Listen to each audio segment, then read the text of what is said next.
Do you feel like you worry too much? You keep repeating the worry over and over and over. Do you feel like you live in your head too much? Always being on edge and being in fight or flight.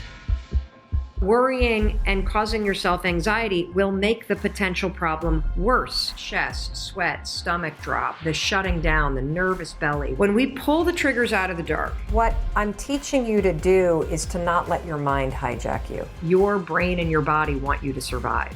Your brain and your body remember situations that scare the daylights out of you. If you want to quiet your anxiety, if you want to get control over what you're thinking about, it's going to begin with a habit that you have, that you've gotten really good at this habit. And you know what the habit is? Today's coffee talk is all about feeling the fear and doing it anyway. And I'm sure you've heard that statement, right? Feel the fear. And the thing that I want to talk to you about today is that there is not only a lot of inspiration behind that statement, feel the fear, but there's also a lot of science behind it. And that's what we're going to talk about today. That if you want to get through and break through your fears that are holding you back, you're going to need to learn to feel the fear and do it anyway. Yesterday, I also want to just say that we talked about, oh no, it wasn't yesterday. Was it yesterday? Did we go live yesterday? I'm having a hard time remembering what's going on in my life because I've been on the road since Sunday. I'm now in Miami. Yesterday, we talked about living your passion, and a lot of you were confused about where to turn in your life if you don't know how to live with more passion. A lot of you keep saying you want to find your passion, and so I want to remind you about the fact that if you missed yesterday's training, it's a really important one about the definition of passion, because passion is something that's in you. It's something that you unlock. It's something that you release. It is not something that you go and find outside of you. It's something you tap into inside of you. If you missed that training, make sure you go to Facebook or go to YouTube, and you can watch that training in full. It's a super, super, super important one. But today we're going to be talking about feel the fear, because what you're going to learn today is that we tend to think about fear as something that's up here, that the fears are all in our heads. Well, the truth is your body feels fear and remembers fear and senses fear way before your mind does. And the reason why I want to talk to you about this is because, as many of you know, we have a brand new audiobook that just launched with Audible Originals. So Audible Originals is an imprint inside of Audible.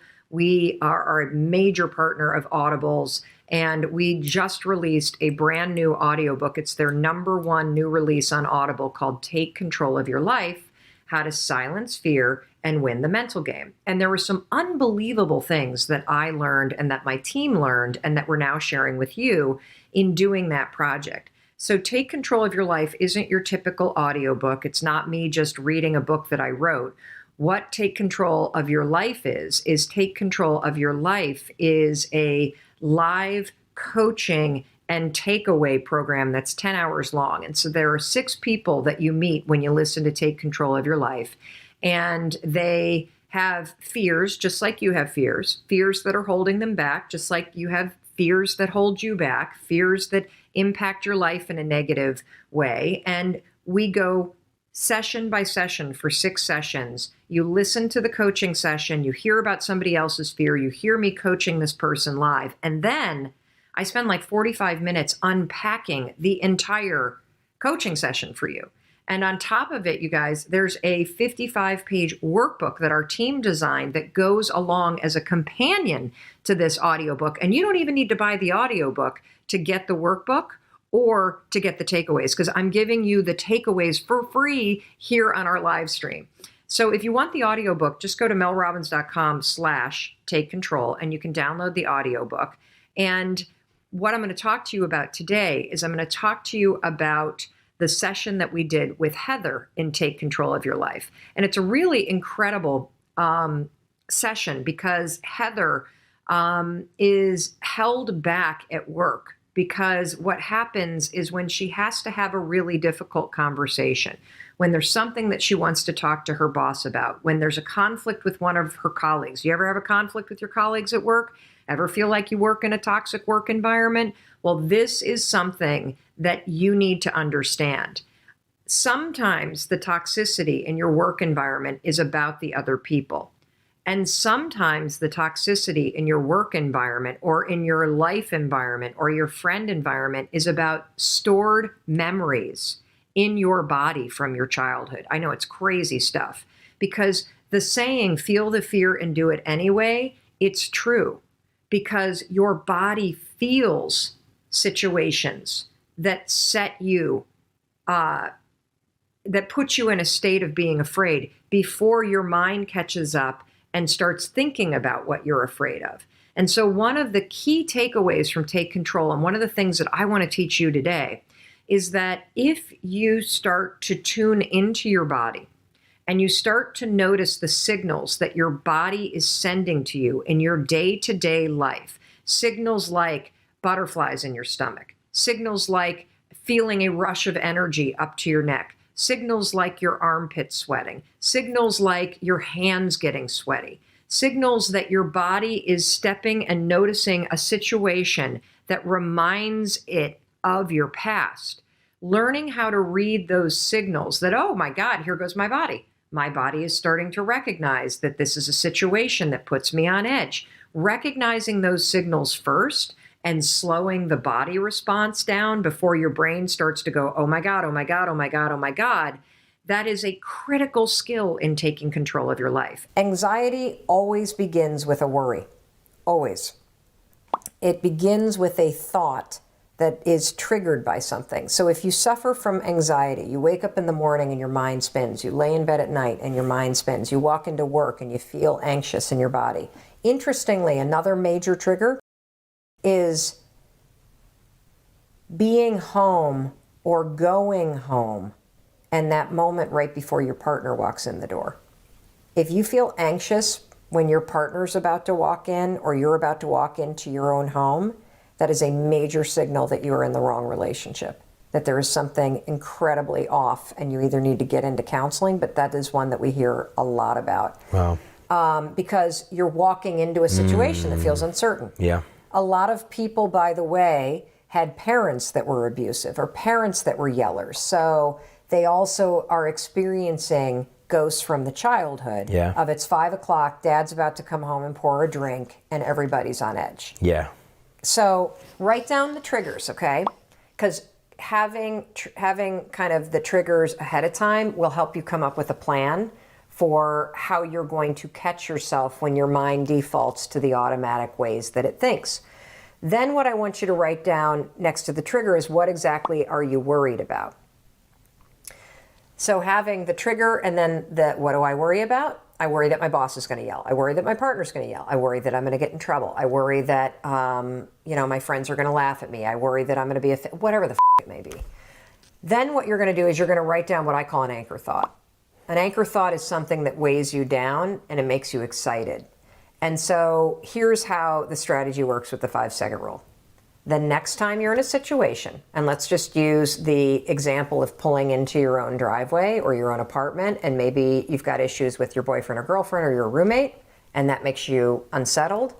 The second you pull in and you feel the trigger, you're going to go 5, 4, 3, 2, 1, because I want to interrupt your mind from going into the I don't like, what if I, and then you're going to drop in the anchor thought of the last time that you and your roommate really got along well, or the last time that you stood up for yourself and it went fine. And or your puppy. Yeah, or a puppy or whatever. And you're going to say, I'm so excited to deal with this. Yeah. And then you're going to get out of your car, even though your body is going to feel a little unsettled and your mind's going to race. Go 5, 4, 3, 2, 1. If you start to be like, but what? And then walk in the door. And what I'm teaching you to do is to not let your mind hijack you. Right. And it's very important because there's a very tight nexus between your habit of worrying and spiraling your thoughts and the way your body starts to amp up. And so we want to settle your mind so we don't agitate your body. You got it? Yeah.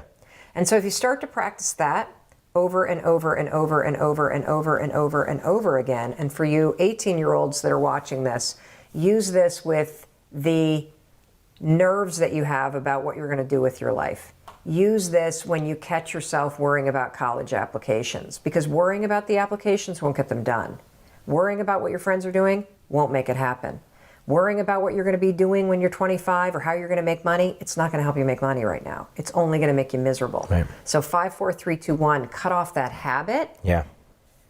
That'll stabilize your body, and then go to a vision of you at the age of 25, driving a car that you think is cool and hanging out with a friend that's cool and saying to yourself, I'm so excited because I know I'm going to figure it out. Because you don't need to worry about that right now. Yeah. But it becomes a habit that destroys your year this year. Do you feel like you worry too much? Do you feel like you live in your head too much? Do you wish that your mind was a more positive place? You know, my daughter and I are here in Miami, and I'm just like you. My mind can be my worst enemy. I was laying in bed last night and I had fallen asleep and I kept waking up. And you know what I was thinking about? I was waking up because I could hear people in the hallway kind of coming in from a late night of partying. And you know what the first thing that my mind defaulted to? There being a fire in the hotel. And I started having these visions of my daughter and I going down the stairwell and getting trapped. And then I had visions of us being on the balcony on this room and fire kind of engulfing. And what are we doing? Are we tying a rope? I mean, it's just insanity, absolute insanity. And I used the techniques that I teach you. I went 5, 4, 3, 2, 1. I am not thinking about this. And the thought disappeared because I constantly reset my mindset. And, you know, one of the reasons why I'm telling you this is if you are tired of feeling negative, if you feel often that your own thoughts are the things that trip you up in life, that you wish that your mind were more positive, I'm telling you that I'm the same way. Just because I teach this stuff, just because I study this, just because I do what I do for a living, doesn't make me immune to what it means to be human. And what it means to be human is that your brain and your body want you to survive. Your brain and your body remember situations that scare the daylights out of you. Your brain and your body try to talk you out of anything that makes you feel risky. And your brain, given that it has been trained by situations in the past, and given that you allow it to worry all the time, you have a habit of doing it, if you're not careful and you're not deliberate, your brain will default to scary crap like mine was last night. That doesn't mean you're broken. It means that your brain is thinking something that's broken, and it's time for you to reset your mindset and pull it back. We are in the middle of Anxiety Week, and I'm super excited about this because I'm somebody who has struggled with anxiety for a large part of my life. For more than 2 decades, anxiety was a chronic and debilitating issue for me. I have 2 kids that struggle with anxiety. I know that it is a struggle for many of you. There's a documented rise in anxiety. And so we are spending an entire week talking about tools that you can use to understand anxiety, to break apart the thinking habits in your mind, to catch the triggers. And that's what we're talking about today. The triggers that are triggering you to feel anxious before you even realize that it's starting, and what you can do with science, particularly something called anchor thoughts, to quiet your mind, to settle your body, to stop the agitation, and to get control in a moment where normally you would spin out of control. So today we're going to talk about triggers. If you missed yesterday's training, it's very important that you watch it. So on day 13, we talked about the connection between worrying and anxiety, and how the habit of worrying about things in the future, things that make you feel uncertain, things that are out of your control, things that you shouldn't worry about at all. Oh, here comes our son. It's 7 o'clock in the morning. Sweetheart, I will be done with this training in about 15 minutes, okay? He doesn't look worried at all today. So interesting, that's a trigger for me. So we're talking about triggers today, and triggers are, do I know where your phone is? It's in the pocket of my coat. that I wore when I tucked you in last night. I'm single parenting it today, so thank you for your patience with the the fact that I needed to help Oakley along. I got to get him to school this morning before I catch a flight to San Francisco. That's a trigger for me. That when something unexpected happens when I'm on a live stream, my stomach immediately gets tight. My thoughts don't go, uh-oh, just yet. My body tenses up. And triggers are a very important thing for you to bring out of the woodwork. And the reason why is there are things that happen to you all day long that trigger tense feelings in your body, that trigger your body to remember situations from your childhood that made you feel out of control or anxious or unsafe. It's things that happen that trigger you to start bracing yourself. And so one of the things that we're going to do now that we've already talked about worrying, and we've talked about the connection between worrying and anxiety, and we've talked about the fact that worrying becomes a habit, and it's a habit that you need to break. And if you haven't watched that training, just go to YouTube. It's video number 13, and it's all about the connection between worrying and anxiety. Today, we're going to go a little deeper. So yesterday I asked you to go through your day and start to notice the things that you worry about. And many of you wrote to us and said that the list was long and even seeing the list was overwhelming. That's totally okay. We got to get this stuff out of the dark in order to help you fix it and solve the habit of worrying and teach yourself how to be a much more deliberate thinker. Today, let's go a little bit deeper because we did get a question.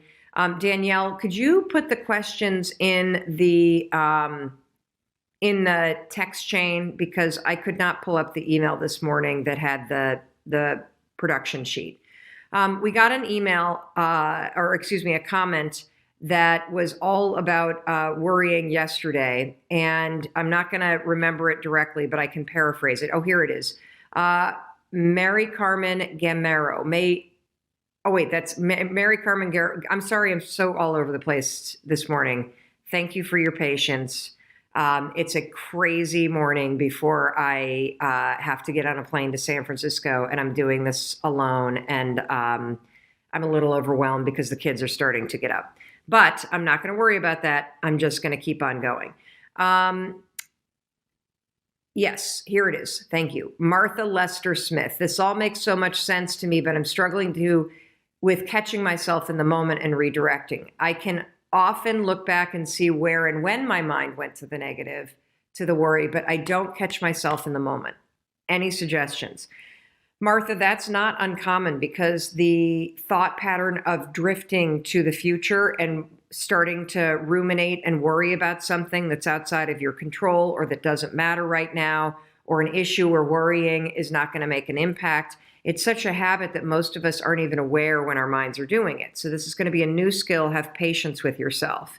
The reason why we're talking about triggers today is because if you have trouble catching yourself in the moment, one of the most effective things that you can do is you can do an audit of your day, and you can identify all of the situations, the people, and the time of days or experiences that you have that trigger you to feel uneasy, or that trigger you to start to worry, or that trigger you to brace yourself. And by going through your day and doing an audit and identifying those moments or times a day where you're tense or where you're on edge or where you anticipate that bad things are going to happen or it's something that you worry about, knowing the triggers in advance gives you a tremendous amount of power because it allows you to pre-plan what you're going to do in response to that trigger. So let me give you an example. I want you today, here's your homework, to go through your day, and I want you to go step by step by step from the moment you wake up. When are the moments that you worry? What are the situations that you're in throughout your day that trigger you to be tense? And after you go from the moment you wake up to the moment you get into your bed, The next thing you're going to do is you're going to go and identify, are there people in your life that trigger you to worry? So, for example, when you wake up, are worries the first thing on your mind? Does just waking up and thinking about your day trigger worry? If so, write about it. Does walking into the kitchen and eating breakfast trigger worry? Are you starting a new eating plan and it's overwhelming and you're doubting yourself? Does the idea of getting out of the house, this was one that was surprising to me because I don't have this one right now, but in reading so many comments from you as you've been sharing your worries and sharing the things that you struggle with, just getting out of the house is a cause of major distress for many of you. And if that's you, give me a thumbs up or give us a heart so people know that they're not alone.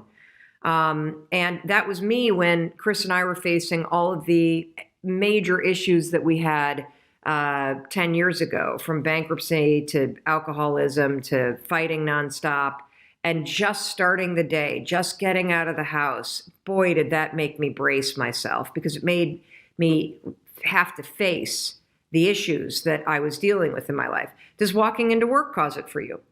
Does figuring out what you're going to eat for lunch?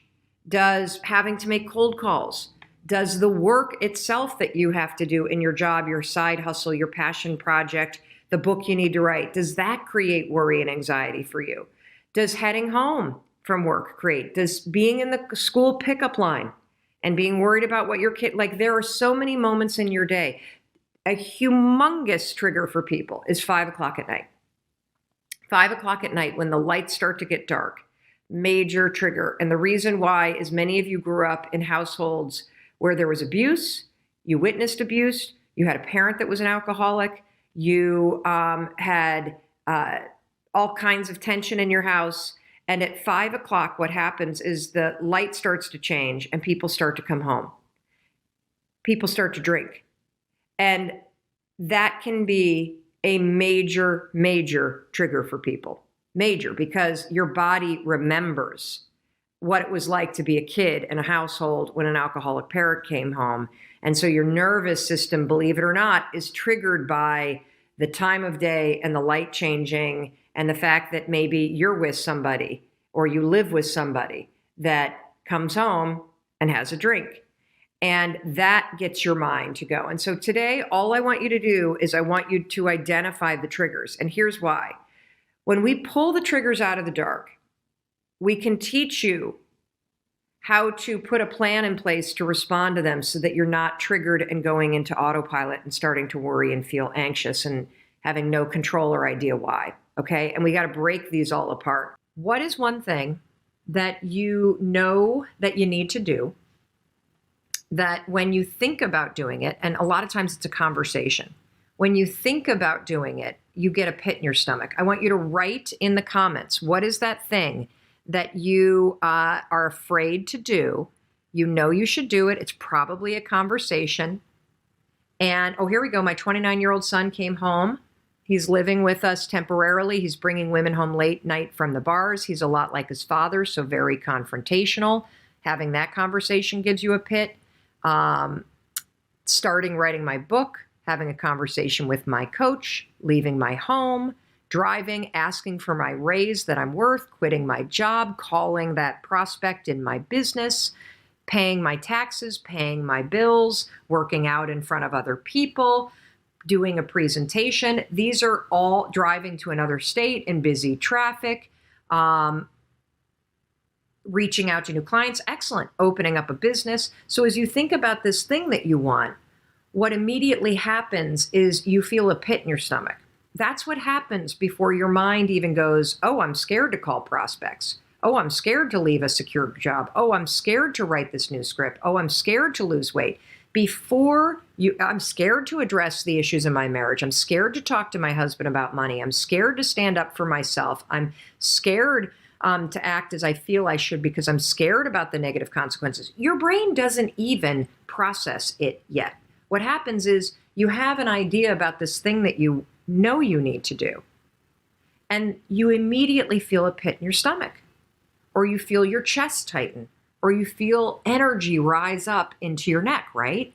Your body is feeling the fear first.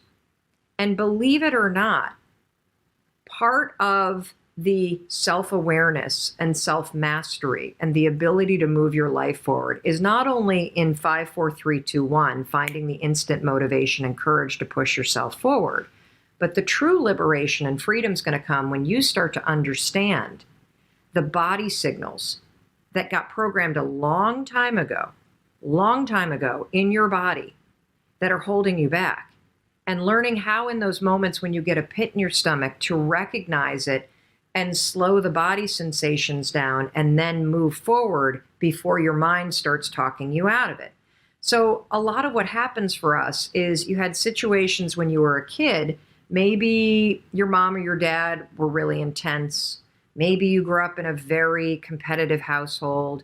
Maybe you were the kind of kid that things were better in your house when you were seen but not heard. And so and your body remembers it. Your body remembers situations when your parents were yelling, because as a kid, it feels traumatic. Your body remembers situations where in a classroom you were nervous or afraid to be called out or be seen. Your body remembers moments when you were embarrassed. And so what's interesting is that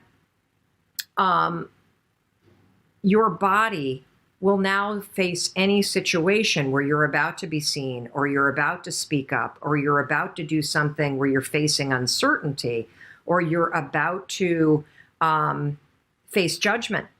And your body remembers those situations, and it starts to get nervous or agitated or on edge because it knows, oh my God, you're about to do something that's going to expose you, and your body wants to keep you safe. That's why your stomach starts to go grumbly. That's why your chest starts to get tight, because you are about to do something that exposes you. You're about to do something that is new. You're about to do something that is scary, and your body wants to try to protect you. Now, your body's misreading the situation, by the way. I want to tell you a little bit about the science. So there's this famous neuroscientist called Antonio Damasio, and he did a really interesting study where he discovered that our body senses fear before our mind even realizes it. And when fear or danger, speaking to your boss, calling a prospect, going to the gym when you're not proud of the way that you look. And, it's not fear like terror. It's more that low-grade agitation in your body. I felt it yesterday because I went to a boot camp class yesterday, and I'm not in good shape, and I don't do boot camp classes. And Kendall and I are staying at this hotel where, holy cow, everybody seems like there's some sort of professional weightlifter or Instagram model. And so it was really intimidating. And I could feel that agitation in my body. That's the kind of fear I'm talking about. I'm not talking about the paralysis fear, your life is threatened and you really are in a life or death situation. I'm talking about the low grade agitation that is there when you're about to do something that makes you feel a little uncomfortable. So when fear or danger is sensed in the body, your body begins a stress response before your mind even catches up. And if you want to take control of your life, you got to take control of that physical state. And it starts with catching these moments, everyone, when you start to feel it. Okay. And so for some of you, it may be a pit in the stomach. For some of you, it may be tightening in the chest. For Heather, who was one of the people I coached in Take Control, it was this massive wave of heat that went into her chest, tightness, a rash, and then she could start to feel that she was crying. You need to understand, how do you react to situations that make you nervous? Write it in the comments. Write it in the comments. Is it a tightness in your stomach? Is it a tightness in your chest? Is it a deep, tense breathing? Is it a rash? Do your thoughts race? What is it that happens to you when you think about going in and talking to your boss about a raise? What is it that happens to you when you think about picking up the phone and calling a prospect in your business? Here's tightness in the chest, crying, shallow breathing. The heat wave comes on. My thoughts start to race. My tummy gets upset. Excellent, excellent. These are all physiological responses of your body getting in a state where it's about to pay attention. It doesn't mean that anything's going to go wrong. The problem is when you feel that chest, sweat, stomach drop, the shutting down, the nervous belly, when you feel that, you immediately assume something is wrong, and you have trained yourself to do one of two things. shut up, or don't show up. That's it. That's it. And what we want you to do is I want you, when that happens, what I want you to do is go, oh, here's my body. Here's my body sensing something. Just call it out for what it is. And then I want you to slow your body down. I want you to take, and look, here's Ro the realtor. I used the 5-second rule to ask for a better commission split, and I got it. Good. Because here's the other interesting piece of science. You know that wave that you feel, or your tongue gets numb, or you get tightness in your cheeks, or you freeze? You know when that happens? Based on the science, there is only a 90-second chemical release in your body. It's called the 90-second rule. When your body stomach starts to flutter, when your heart starts to race, when you feel this feeling of fear that you have that's unique to you, based on the science, there's a 90-second rule, and all of the chemical release that's happening because your body is going into a state of being alert, it only sticks around for 90 seconds. As long as you don't let your thoughts race. If your thoughts start to race, you'll start to agitate the situation. I'm going to be talking to you about the connection between worrying and anxiety, and how it is critical if you want to quiet your anxiety, if you want to stop worrying, if you want to get control over what you're thinking about. It's going to begin with a habit that you have, that somebody else trained you, that you've gotten really good at this habit. And you know what the habit is? It's the habit of worrying. We all do it. We're all guilty of it. We're all guilty of, sorry, let me just move that a little bit. We're all guilty of worrying about things that are beyond our control, worrying about things that doesn't matter, worrying about things that we shouldn't care about. Sorry, I've got the streaming lights anymore. Hold on, let me just ask Mandy a question.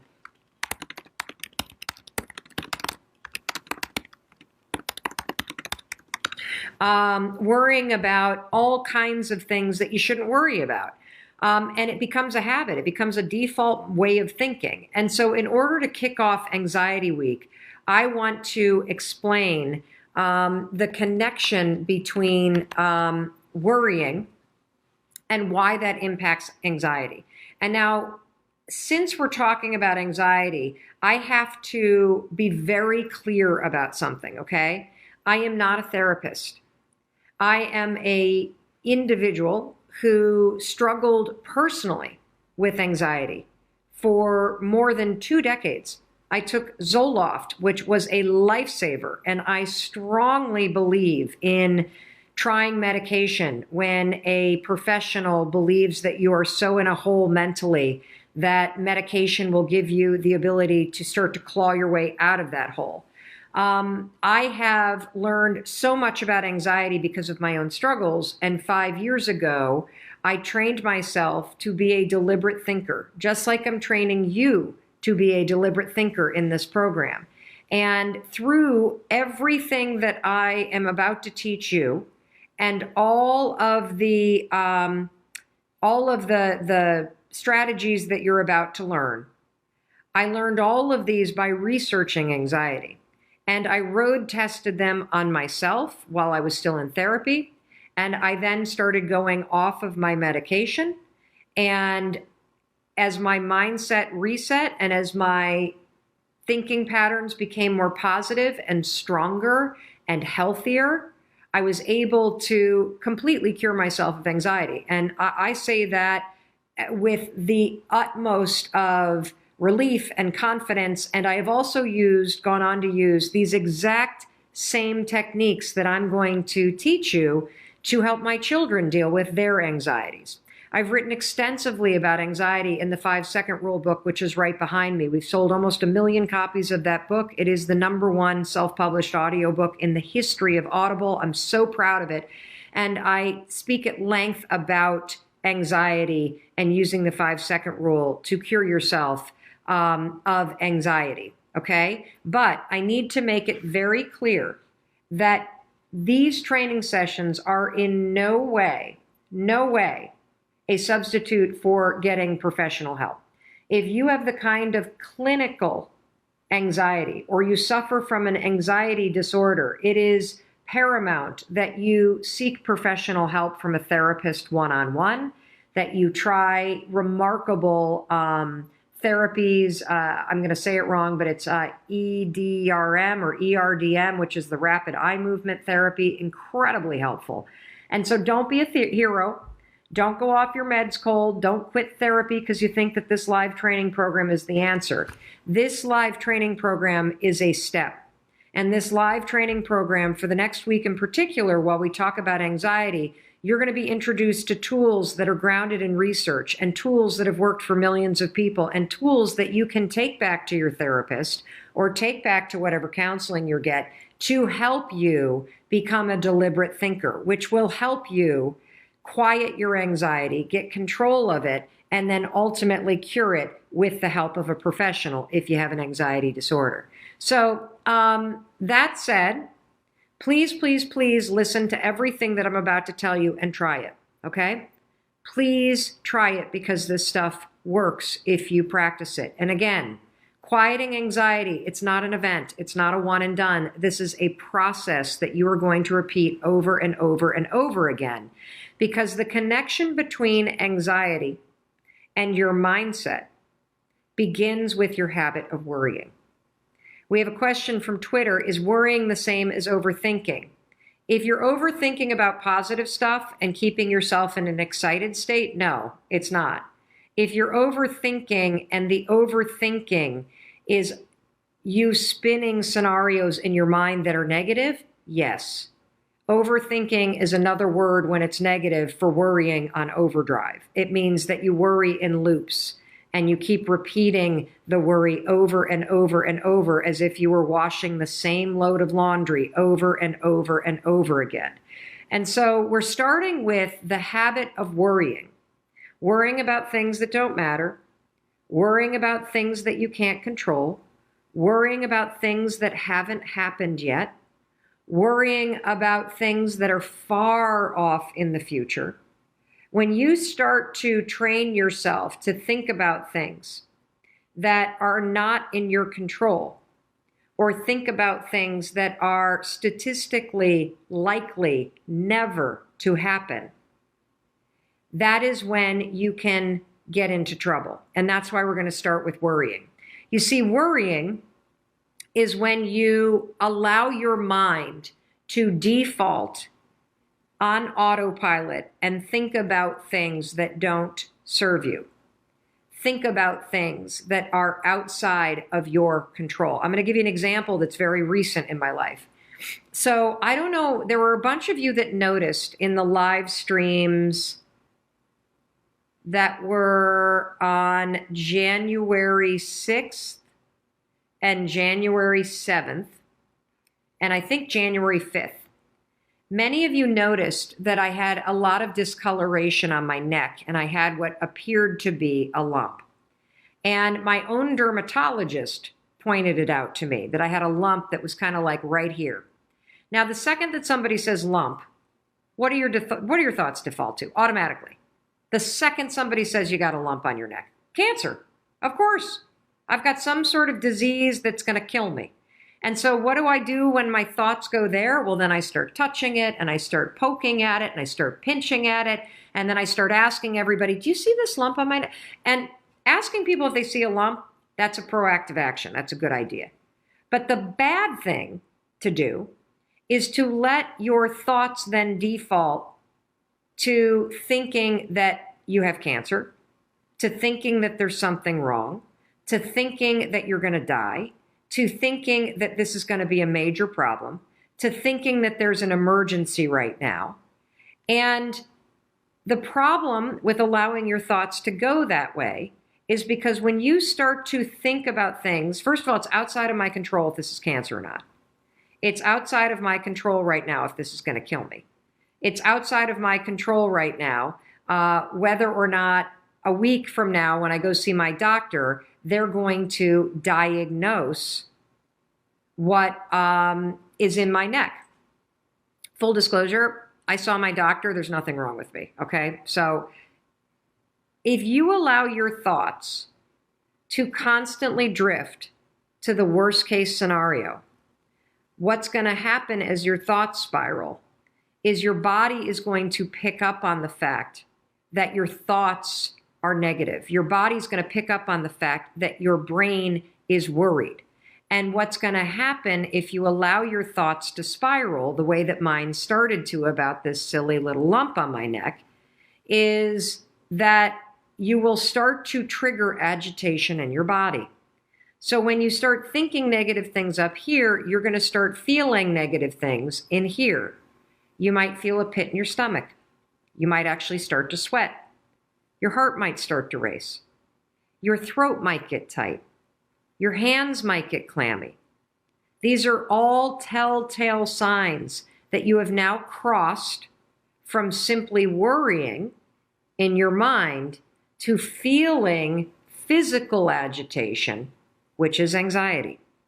So that's the relationship between worrying about something, which is thinking negative thoughts about things that are outside your control, and anxiety, which is when those worries become physical agitation in your body caused by your thoughts. That's it.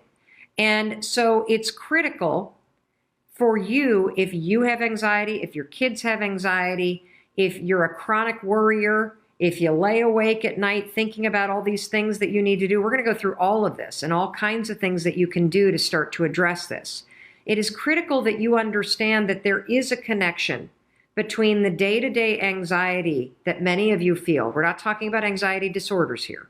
We're talking about the day-to-day anxiety that you feel that is triggered by the worries in your own head, that is triggered by the overwhelm that you feel in your life. This is anxiety that you can quiet. This is anxiety that you can get control of, because this form of anxiety is all triggered by your habit of worrying about things beyond your control. Worrying about whether or not your boss is going to snap at you. Worrying about whether or not your spouse is going to be in a bad mood when you walk in. Worrying about things that you can't necessarily control. And so here's the thing that you want to do. When you have a worry, for example, being worried about a lump in your neck is a good thing, because it'll get you to take action. So the second that I confirmed and I looked at the screenshots that many of you sent me and I checked it out in the mirror, that I had a little something right here, I made an appointment with my doctor. And then you know what I did for the rest of the week? I practiced the tools that we've already covered in videos 1 through 11. I practiced the tools of autopilot versus deliberate thinking. You see, you worry when you're on autopilot. When you direct your thoughts and you're deliberate, you're now in control of what you're doing. And if you don't know what I'm talking about, go to Mindset Reset, the playlist on YouTube, on our YouTube channel. And on video number 2 is all about autopilot versus deliberate thinking. So I would catch myself when I'd start to think about the lump. And I would go, nope, I'm not going to worry about that because I can't control it. I'll find out on my doctor's appointment if there's anything that I need to be concerned about. Until then, I'm going to not think about that.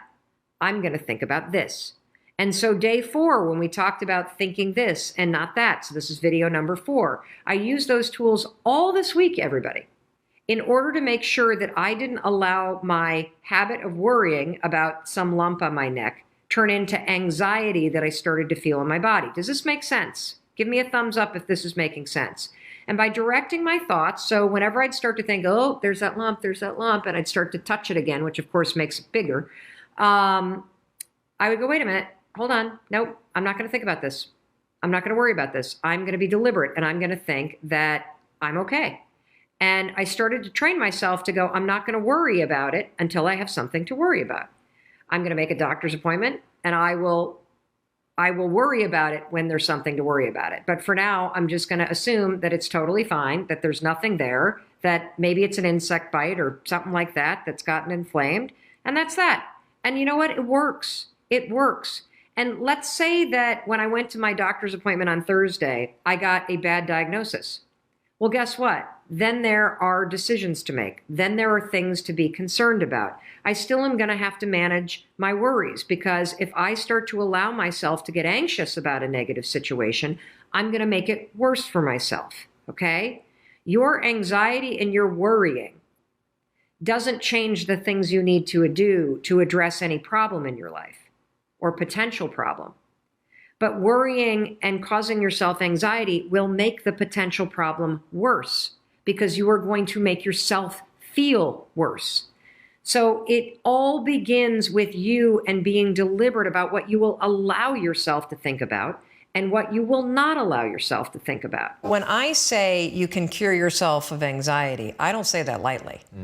4 years ago, after I had been using the 5-second rule to change my behavior, how I spoke to my husband, how I negotiate in business meetings, how I conduct sales, the kind of parent that I am, my health habits, my eating habits, curbing the drinking, I thought, I wonder if I can use this 5, 4, 3, 2, 1 thing to get control of my thought patterns. Not my behavior patterns, my thought patterns. Yes, you can. Wow. So we're gonna build this conversation, because I want to start with something we can all relate to, and that is, how do you stop worrying, and how do you stop listening to self-doubt? This is how you're going to do it.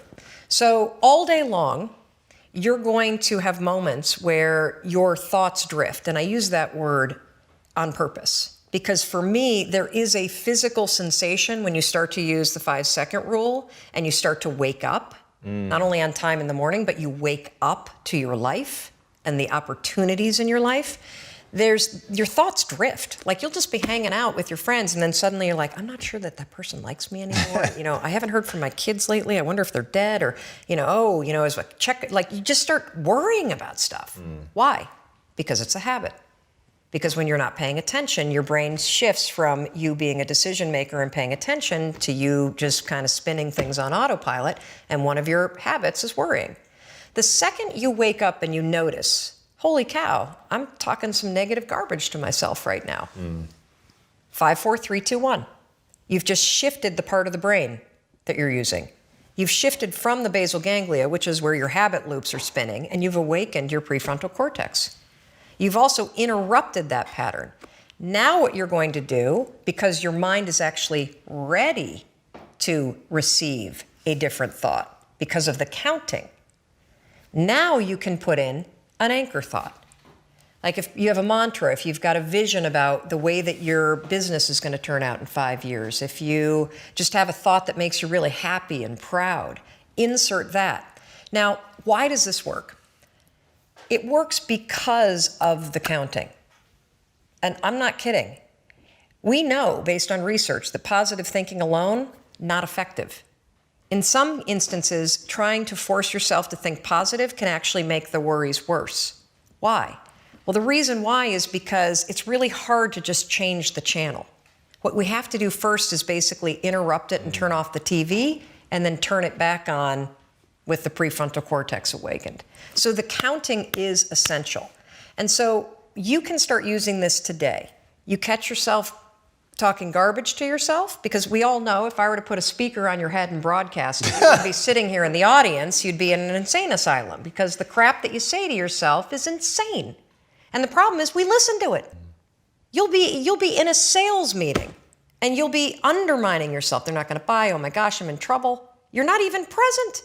5, 4, 3, 2, 1. Switch it back. Get back to that vision that you have about toasting your success, or this customer being really happy, or you being proud of yourself. Whatever that vision may be, you can control your thoughts. And this is not just us talking about it. This is a tool that you can use. So let's take it a step further. So worrying, if you let it go unchecked, what will happen is you will get used to worrying. You will get used to living in a state where you're slightly agitated all the time. Let me talk a little bit about agitation. So what we know based on research is that physically, in your body, so physiologically, being excited is the exact same thing as being afraid. Let me say that again, because it is so important. In your body, being excited is the exact same thing as being afraid. Your body doesn't know the damn difference. Your heart races, your armpits sweat, you're like, you may get tight in your throat. Your cheeks may get pink like mine do when I get excited. The only difference between excitement and fear is what your brain says. And the problem is, if you have a habit of worrying, guess what you're going to tell yourself is going on? That you're like freaking out, that you're not excited, that something must be wrong. Oh gosh, why would you say something's wrong? Because you got a habit of saying that all the time. Even as I became a speaker for a living, or I'd be on CNN, when I first started doing it, I would be freaking out backstage. But even though, like, just last week, standing backstage, about to go on, 8,000 people, heart races, armpit sweat, my hands get clammy. I'm not nervous though, not at all. I'm excited. And so I developed this technique, and research out of Harvard, not based on my technique, but something very similar, proves that if you basically, right before you're about to do something, take a test, run a race, public speaking, a business negotiation, ask somebody to marry you, whatever it may be that gets your heart racing, just do this. Go, I'm excited. I'm excited to give that speech. I'm excited to ask him or her. I'm excited to do this race. I'm excited. Because what happens is you give your brain context, so your brain doesn't escalate the stuff going on in your body. Your brain's not worried. Make sense? Yeah. So you can combine this with the 5-second rule. So we know how to do worrying. You catch your thoughts drift, 5, 4, 3, 2, 1, anchor thought. If you start to feel your heart racing, 5, 4, 3, 2, 1, to awaken the prefrontal cortex, and then start going, I'm really excited to do this. I'm really excited to do this. Another technique that you can use is ask, I think they call it interrogatory questions, where instead of giving yourself a pep talk, say, well, why am I ready to do this? Why am I ready? Because that'll force you to answer the question, which then convinces you. So why am I ready to close this sale? Why am I ready to give this speech? Why am I ready? So those are two strategies that you can use backed by science that are proven to actually make your performance be much better. Now let's take it a step further to anxiety. So anxiety is what happens when the habit of worrying spins out of control, your body gets really agitated, and then you allow your mind to escalate it into a full-blown panic attack. So for those of you that have not had the pleasure of having a panic attack, let me explain what it's like. So have you ever been in your car and you're driving down the road and you go to change lanes and all of a sudden there's like, oh my God, there's a car right there, right? And you swerve a little bit and then your heart's like, and you may sweat a little bit and you grip the wheel really tight and you're super locked in on the road ahead of you. But then that car pulls away and the near miss scenario passes and your mind starts going, okay, you're all right now. Right. You're all right now. That's it. That's all. That's what a panic attack is, only it happens while you're standing in front of your coffee pot. Seriously. You have that same, oh my God, what behind that? And your heart's racing, and the problem for your brain is that your brain can't look around and say, holy cow, we almost got hit by a car. Right. Your brain's saying, what the hell is wrong with her? She's making coffee and she's freaking out. And so now your brain has a problem. Because what's your brain's job? It's designed to protect you. So your brain will now do whatever it can to magnify the problem. Remember, we talked about the spotlight effect. It'll start telling you all kinds of crazy stuff because it can't figure out contextually what the hell's going on. She's just making coffee, now her heart is racing and she's breathing really. Holy cow, maybe she is having a heart attack. A lot of people that have panic attacks say, I think I'm dying, oh my God, what's happening? Wow. Or you'll see them do the deer in the headlights thing where they got to get out of the room. That is the spotlight effect in your brain, now taking control and magnifying everything to get you out of whatever it was. So here's how you use the 5-second rule. You use it to stabilize your thoughts before the panic escalates. And then what happens is it drifts into worry and then it disappears. Right. So the second you feel worry, you catch it, you train yourself to do that. If you start feeling yourself getting, your heart racing, you can 5, 4, 3, 2, 1 and use the I'm excited. If that doesn't work, literally 5, 4, 3, 2, 1, and just give yourself an anchor thought, literally, of you being okay. So I'm very open about the fact that I struggled with anxiety for a long time. Yeah. And what's interesting about anxiety is that, I'm now talking to you from the perspective of being 53 years old. I was like really fucked up. And by fucked up, I mean, not that I was like stealing cars or breaking laws or doing anything like that, but I was not comfortable in my own body. And the way that I would describe it is, I think from that moment, literally, that moment in fourth grade that I just shared with you, it makes me really sad to think about the fact that I was just a fourth grader that had had a traumatic experience. I didn't know, but my nervous system remembered. And so anytime I went to bed, I woke up the next morning with the sensation in my body that something was wrong. And any pattern of behavior or thinking that you start to repeat becomes a habit. Habits are just patterns. That's all that they are.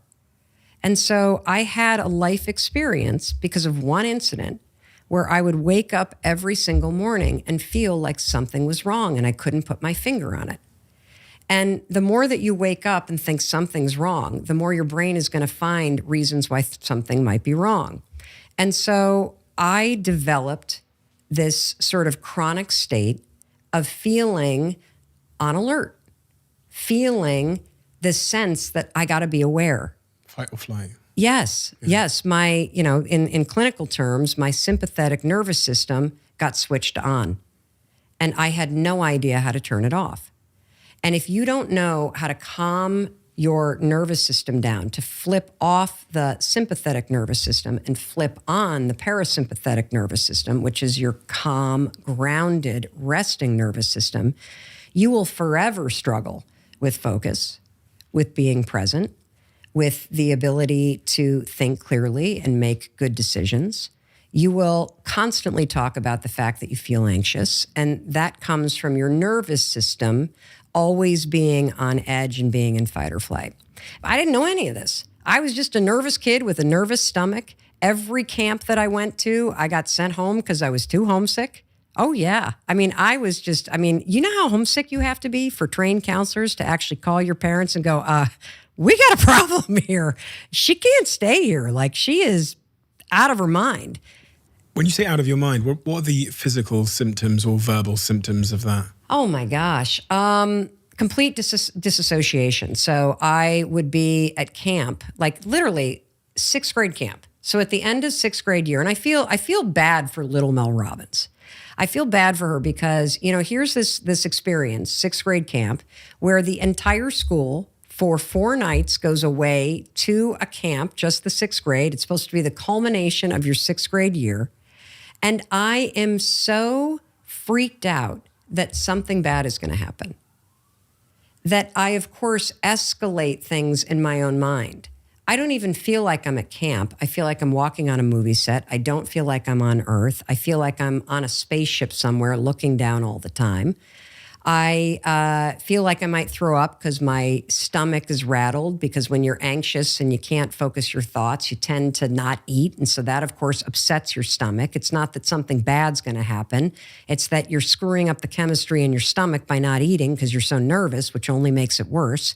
And as your mind is scrambling, thinking something bad is going to happen, and then your stomach is hurting, then you start to think, oh my God, I'm going to throw up. And then you start to think, well, if I throw up, something bad's going to happen. And then the kids are going to laugh. And like, it just becomes this spiral train wreck. And that is the state that I lived in. And so, you learn how to cope. It becomes your new normal. But that was basically my life, constantly feeling like something bad was going to happen, constantly feeling like I wasn't really present, constantly lying or fibbing about how I felt or what I was thinking because I didn't want people to judge me. I mean, it's awful.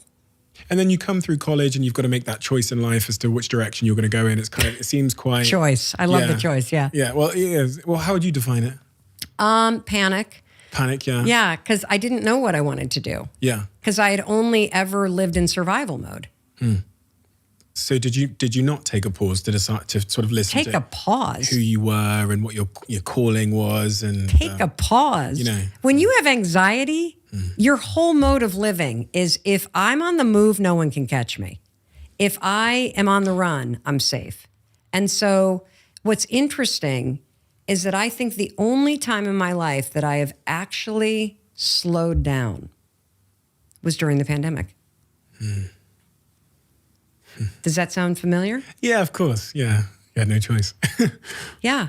And one of the hardest things, which became one of the greatest realizations, is truly coming face to face with myself and realizing that even though I have done all this work to heal trauma, even though I have done extraordinary things in terms of my own thinking patterns, that there was a level to which I was still on the run, that I was darting off to a coffee shop or darting off to Target or darting off to an airplane.